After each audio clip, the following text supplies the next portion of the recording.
सती का जन्म और शिव भक्ति समय अपनी गति से बीतता रहा और अंततः वह परम मंगलकारी क्षण आ पहुंचा जब स्वयं आदिशक्ति ने सती रूप में प्रजापति दक्ष के गृह में एक दिव्य कन्या के रूप में अवतार लिया। पुत्री के जन्म के उपरांत प्रजापति दक्ष ने हर्षोल्लास पूर्वक पूरे राज्य में उत्सव मनाया। देवी सती के अवतरण मात्र से न केवल संपूर्ण राज्य में आनंद की लहर दौड़ गई, बल्कि समस्त ब्रह्मांड भी दिव्य उल्लास में झूम उठा। देवताओं से लेकर दिशाओं तक हर ओर केवल आनंद, मंगल और शुभ संकेतों की गूंज थी। जिसके पश्चात दक्ष ने अपनी दिव्य पुत्री का नाम सती रखा, एक ऐसा नाम जो स्वयं आदिशक्ति द्वारा पूर्व निर्धारित था। समय काल यूं ही बीतता रहा और कुछ ही वर्षों में देवी सती सुकोमल किशोरावस्था में पदार्पण कर चुकी थीं। बाल्यावस्था की चेतना से ही उनके अंतःकरण में भगवान शिव के प्रति गहन श्रद्धा, आकर्षण और आध्यात्मिक अनुराग जागृत हो चुका था, जो दिन ब दिन और अधिक प्रगाढ़ होता जा रहा था। देवी सती के मस्तिष्क और हृदय में केवल शिव ही सर्वत्र व्याप्त हो चुके थे। उनका हर विचार, हर स्पंदन शिवमय हो गया था। वह स्वप्नों में भी उन्हीं के दिव्य स्वरूप का दर्शन किया करती थीं, मानो उनकी आत्मा पहले ही शिव से जुड़ चुकी हो।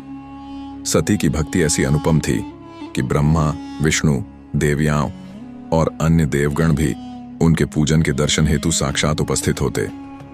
शिव और सती का विवाह कालचक्र के संग सती यौवन की ओर अग्रसर हुई और फिर एक दिन स्वयं ब्रह्मा शिव से बोल पड़े, हे विश्वनाथ, मेरी पौत्री सती, जो स्वयं आदिशक्ति का अवतार है, बचपन से ही आपके चरणों में अटूट श्रद्धापूर्वक उपासना करती आई है।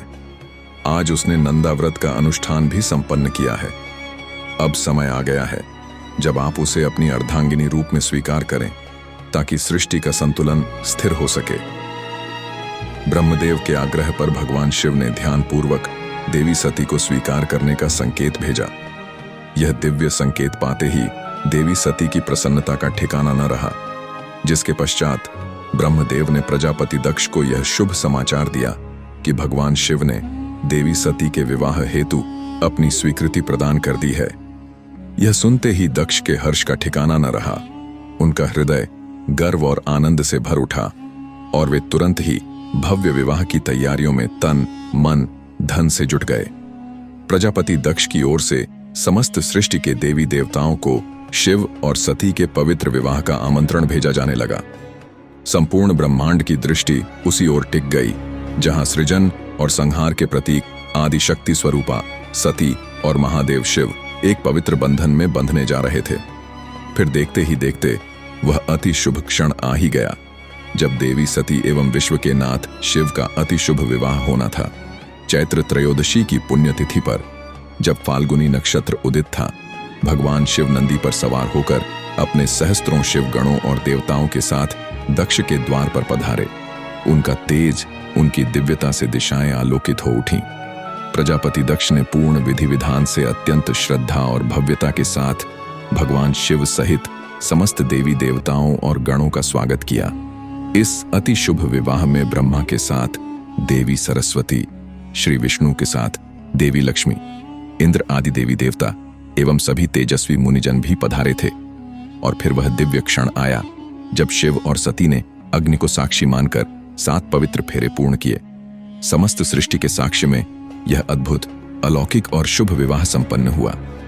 उसी क्षण से शिव सती के हुए और सती शिव की हो गईं। सृष्टि के सबसे पवित्र बंधन में प्रेम और तपस्या के प्रतीक बनकर विवाह के पवित्र संस्कार पूर्ण होने के पश्चात प्रजापति दक्ष ने भाव विभोर होकर श्रद्धा और आनंद के साथ अपनी सुपुत्री सती को भगवान शिव के संग विधिवत विदा किया।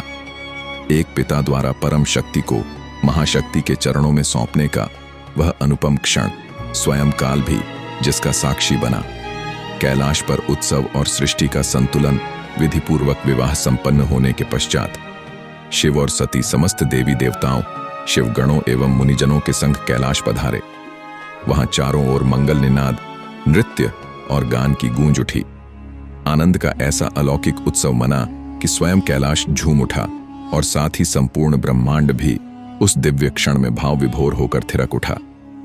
ब्रह्मा, विष्णु, इंद्र सहित समस्त देवी देवता, शिवगण, मुनिजन, यक्ष आदि एवं सभी जीव शिव सती के एक हो जाने से अति आनंदित एवं तृप्ति महसूस कर रहे थे, क्योंकि शिव सती के एक हो जाने से सृष्टि संतुलित, दिव्यमान एवं पूर्ण हो चुकी थी। शिव सती का यह मिलन मात्र एक विवाह नहीं था, यह था सृजन और संहार के संतुलन का पावन संगम, जिसने सृष्टि को दिव्य बना दिया, पूर्ण से भी परे, परम पूर्ण। परंतु यह तो बस एक आरंभ था। शिव और सती के जीवन की महागाथा भी शेष थी। आगे उनके पथ में अनेकों रहस्य, अनेकों परीक्षाएं और सृष्टि को हिला देने वाले घटनाक्रम प्रतीक्षारत थे।